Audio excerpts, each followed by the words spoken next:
Tonight's episode of TWITS is brought to you by Frosty. But anyway, all right, let's do this.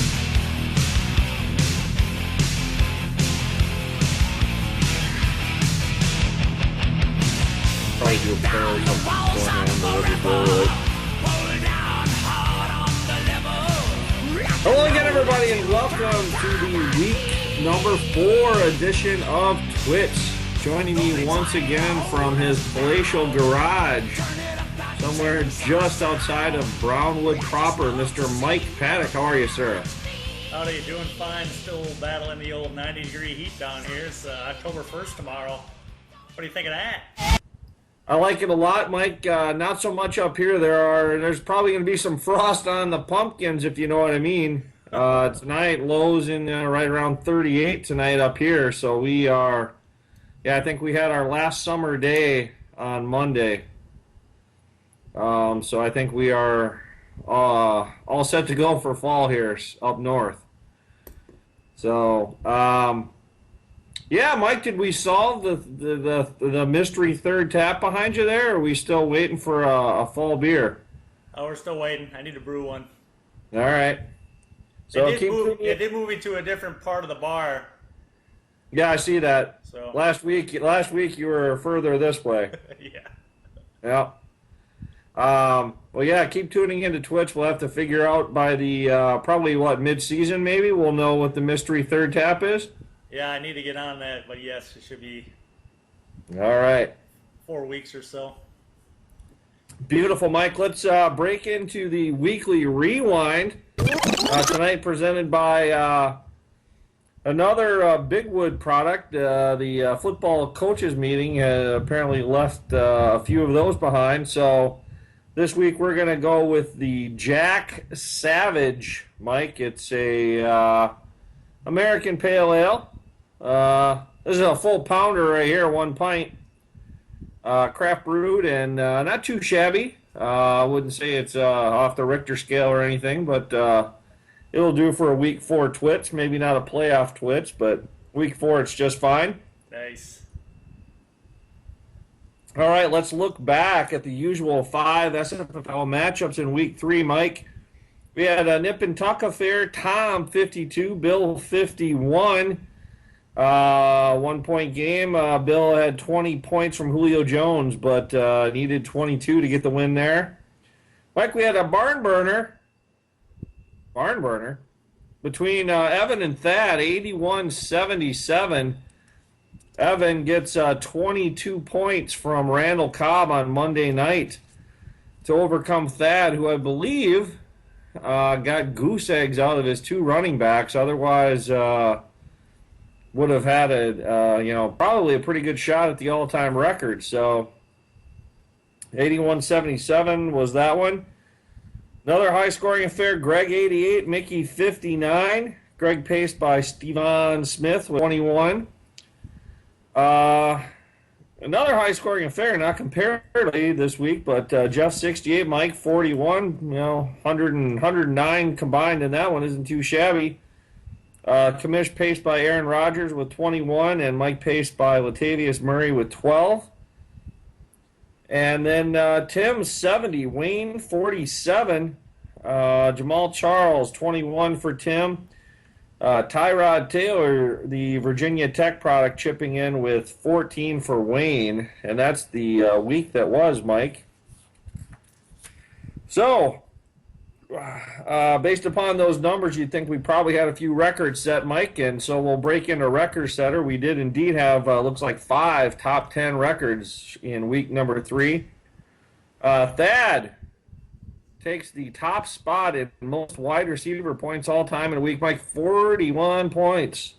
Wow. Between Keenan Allen and A.J. Green, I believe, were the 2 receivers. That helped pace all SFFL owners to a 213-point wide receiver week, which is also good enough for number 1 all time. Mr. Hodson chips in with, I believe, 20 from the Arizona defense to take the 4 spot in all-time weekly defensive points at 20. And that helped all owners in the SFFL to a 5th place finish with 71 defensive points scored. And then the aforementioned Thad Evan matchup, Mike, that was good for 158 points. That was good enough for 7th all-time in SFFL history. So week 3, certainly a offensive explosion in the SFFL. So, Mike, with those numbers behind us, let's take a look ahead at what's on tap for week number 4. Sondo on tap, presented by another Leinenkugel brew. The, let me get this right here. Is that the Mustache Brew? The Harvest Patch Shandy. Yeah, I make sure that I always have a stash. Okay. I didn't know if that was Texas steer horns or a mustache. Hook 'em horns. No, it's a stash. Bevo. But it's their fall shandy, which is kind of a misnomer because shandies are normally for summer. But little tasty, little spicy in there, a little pumpkin spice. Pretty good. All right. And in your spotlight matchup this week, we have Brooklyn Bill, Dorothy Mantooth, coming in at 1-2 with 155 points. And towing the slab again once for the NFC is you, Jeff, Lee's Legion of Doom. I can never say that right. Leahy. Yeah, Leahy's Legion of Doom. It looks like Leah. No. Coming in with a record of 3-0 and 192 points, you lead that all. Oh wait, sorry. Bill leads the all-time points 439 to 329, and the series 5-1, winning the last 4 in that series. So you guys were tied up at one point. Yeah, 1-1. Before Bill went on a rampage. Correct. And looking at the rest of the schedule here, no 2 winning teams are playing each other this week. So moving right along, we have Evan, the Minnesota Vikings, at 2-1 at 182 points versus me, the Paints, at 1-2, 134 points. I do lead the all-time points 1127 to 1029, and the series 14-11-1.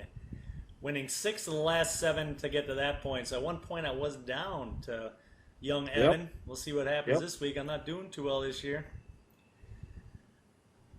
Leading us to, let's see, Mickey Crazy Mom at 1-2, 166 points against Tim Cranky Pants, fresh off his fishing trip at 2-1 and 187. Mickey leads the all-time points, 1248 to 1187, and the series 17-13, winning 2 of the last 3. And then Greg ain't nobody got time for that at 1-2, 172 points versus Tom's Brixton Sky at 2-1, 178 points. Pretty even on the points this year. Yep. But all-time points does go to Greg, 1318 to 1292, and the series 1916. But Tom has won 5 of the last 6, so he is catching up. Yeah, this is probably your number one. You know, this is Bears, Packers. Cowboys, Redskins, these two teams do not like each other, so... yeah, this one dates back right to the beginning, like 1919, the old Bears-Packers rivalry.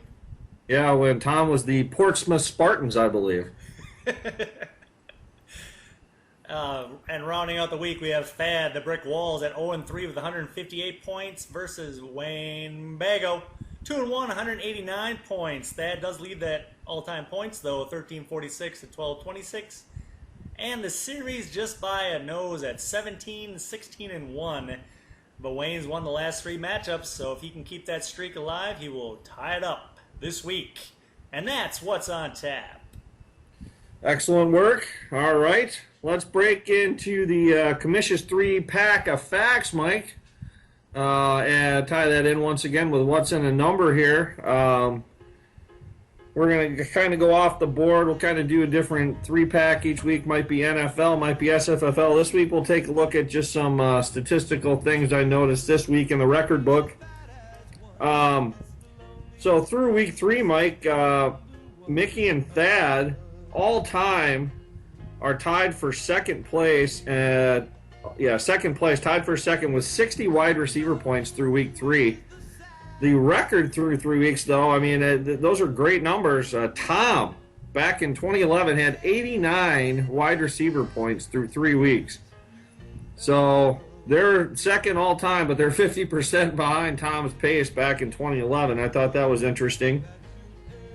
And then just to kind of highlight the defensive scoring that's been going on, through 3 weeks, Greg, Wayne, and Mickey at 37, 28, and 27 defensive points respectively are the top 3 scorers through 3 weeks all time. So defensive scoring, or at least the ability to select the teams that will be scoring, has never been higher. So that's that. And another interesting thing I saw this week, so Mike, players scoring at least 20 points within a week. We've never in SFFL history had more than 5. But this week we had 7 players. Julio Jones with 20, Randall Cobb 22, Steve Smith 21, Arizona D 20, Aaron Rodgers 21, AJ Green 23, and Jamal Charles 21.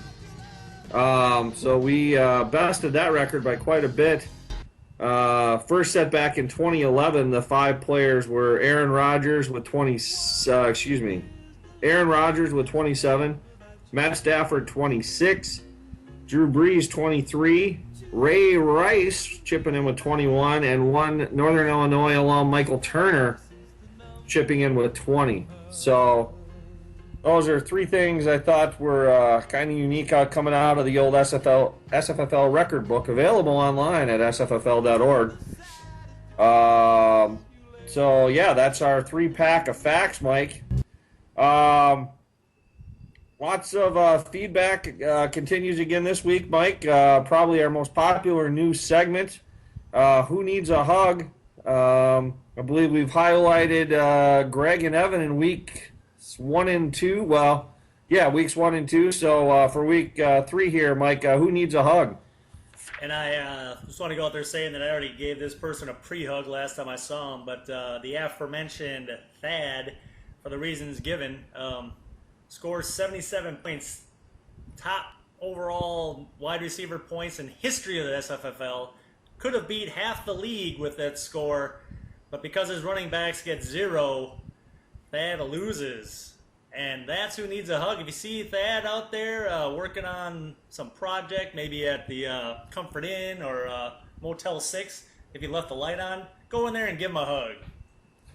Or maybe at the Washington Bar, the Wash Bar, or Odell's Brewery, which closes at 7 o'clock, so get there early. So, all right, Mike, great segment. Once again, we're going to move on to our, what do we call this, Mike? This is the Steals and Heels segment, Mike, for week number 3.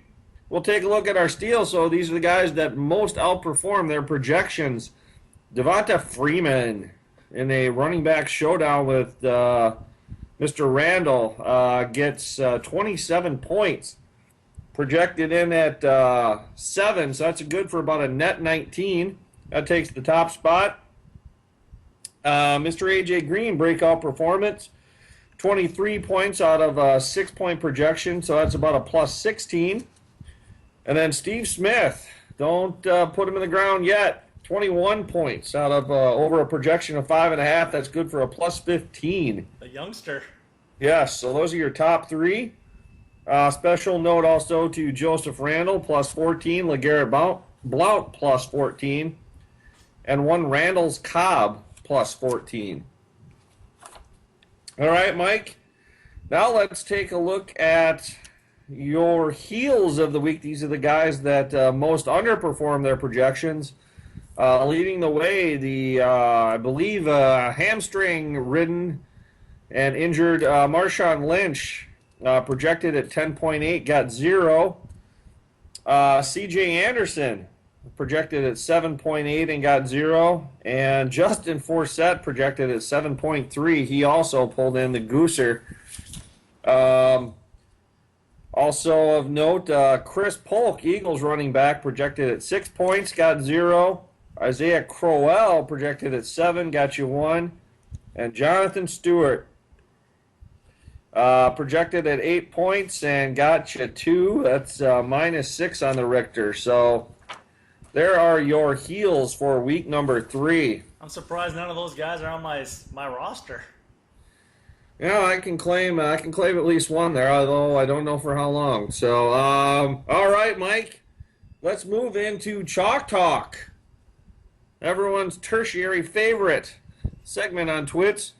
Mike, Chalk Talk got on the board last week with an impressive outright win. Atlanta over Dallas, easily covering the 1.5. This week, Mike, we're going to go to the land of bangers and mash for a little London matchup, a little early Sunday morning, 9:30 a.m. game between your New York Jets and Miami Dolphins. Mike, I'm going to take the Jets and lay 1.5. The Dolphins are in complete disarray. I think Joe Philbin, former Packers, offensive coordinator or quarterbacks coach, one of the two, is not long for this world in terms of the NFL. Miami can't get the running game going, and outside of something called Rishard Matthews, can't get rid of the passing game going, really. And the defense is a complete mess. Buffalo went into Miami and destroyed them last week.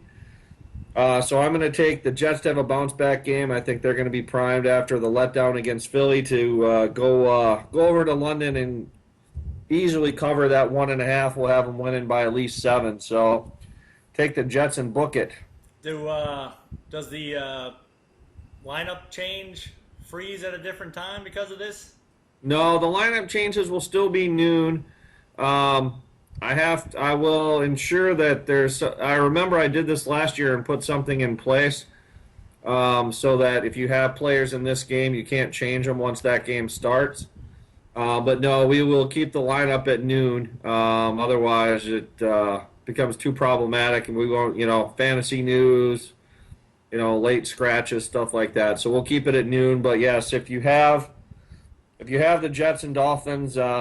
I will ensure that those selections will be locked down after 8:30 Central, I believe, is the kickoff. So good to know. Yes, sir. All right, Mike. Let's get back to Dog of the Week. Mike, last week took a bit of a hit. Telled our papers there. We had Kansas City plus 6.5. The commission was there for that one. Wasn't looking good at all. Mike, you can throw up some pictures from Lambeau Field here for the league to see. Wasn't looking good, but you almost got the backdoor cover. The Green Bay defense let up quite a bit late and got a garbage touchdown from Macklin and Charles to get it within 10, so we almost got back to the necessary number. But so you moved to 1-1, just like Chalk Talk, so we're back to even. So, Mike, what are you doing to get off the schneid in week number 4? This week's Dog of the Week, much like we did a couple weeks ago, we're heading out to Denver, Colorado to see a Minnesota team taking on a Colorado team and also getting 6.5. The Vikings coming in getting 6.5 points against Denver. I like the Vikings defense. Denver had trouble with the Baltimore Ravens early on in the year at home. And I think that the Vikings have the running game to sustain or to keep the ball out of Peyton Manning's hands long enough to either keep it close or maybe get a win, sneak out a win if they play it right. But 6.5 points, I'm taking it. I'm taking the Minnesota Vikings. All right. Staying with the NFC North. The Norse. All right, excellent. All right, Mike, well, that will wrap up TWITS except for one final segment, our game of the week. And last week, Mike, we both had Denver, and they came through on the Sunday night affair to move us both to 1-1 against Detroit. This week, Mike, we're going to go to the Bayou, where I don't think this is quite the matchup NBC had on its Sunday night slate when they set it, but we're going to have Brandon Whedon against possibly, I can't even remember, one of the McCowns, I think, started for New Orleans. So he's doing the commercials. Yeah, so we'll go Cowboys and Saints game of the week. Mike, who do you like in this tussle? It's more like dog of a game. Yeah. Let's go ahead and conflate the two, the Dog of the Week and Game of the Week into Dog of the Game. But, yeah, this is, like you said, we got a couple of backup quarterbacks. The only thing Dallas has going for it is that Whedon's already played one full game and part of another compared to one of the Shemp McCown, as Bill Johnson likes to say. So I think with the resurgence of the running game, and still got a couple of receivers down there in Dallas, they've been playing pretty good defense. I think I'm going to have to go with Dallas, and that's a question because I'm not so sure about that one. All right. Yeah, Mike, you know what I'm going to do? I'm going to go with the Saints. They absolutely suck at home. They got beat by Tampa and a rookie quarterback, I believe, down there. Might have been week 1 or 2. They're just awful at home, so there's absolutely no rationale behind this pick. I have no idea what's going to happen in this game. I don't expect Dallas to be able to run rampant like they did last week at home. I think New Orleans somehow maybe will be able to shut that down a little bit. But I think they get off the home schneid here, and New Orleans, we're talking what? Maybe 20 to 18 game, something like that, something weird. So I'll take the Saints, but I certainly don't like it either. So now we have a reason to tune into that game. We might be the only 2 people actually tuned in on Sunday night. Yes. But the good news is, Mike, Sunday night, but then you wake up Monday morning, it's like Christmas because you've got the Lions and the Seahawks on Monday night. So, I mean, you can't beat primetime football with those 2 games. So, all right, well, that will wrap up. It's kind of like Hanukkah, Oh, there's lots of presents and 8 days of crap. All right, well, that will wrap up week number 4 here at TWITS Incorporated. If you'd like to see any past episodes, head on over to the VH1 Classic or log on to the YouTube channel. So good luck to everybody in week number 4, and we'll see you back here better than ever for week number 5. Adios. Adios.